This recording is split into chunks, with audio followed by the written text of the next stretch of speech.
विकास की इबादत मनुष्यों ने अपनी संभावनाओं को बढ़ाया। जैसा कि हम जानते हैं, इस आधुनिक युग में हमारा जीवन काफी हद तक कंप्यूटर पर निर्भर है।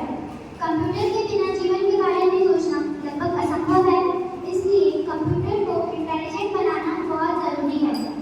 कंप्यूटर का विकास और सिद्धांत है जो हमारे मनुष्य की पूर्णतः नकल है।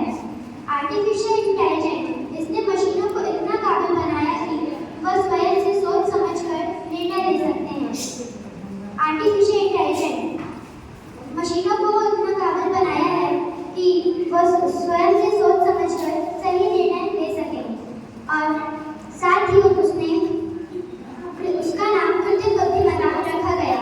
कृत्रिम बुद्धिमत्ता कंप्यूटर विज्ञान क्षेत्र की एक ऐसी शाखा है जिसमें मशीनों को इतना काबिल बनाया जिससे वह स्वयं सोच समझकर सही फैसले ले सके, साथ ही मनुष्यों की सहायता के बिना अपने कार्यों को सफल कर सके। आर्टिफिशियल इंटेलिजेंस का आविष्कार सन 1950 ईस्वी में हुआ, परंतु सन 1956 ईस्वी में जॉन मैकथ्री ने इसका शिक्षा के क्षेत्र में संबोधन किया। इसका इतिहास सन 1952 में आर्थर सैमुअल नामक कंप्यूटर वैज्ञानिक ने चेकर्स खेलने के एक प्रयोग विकसित किया।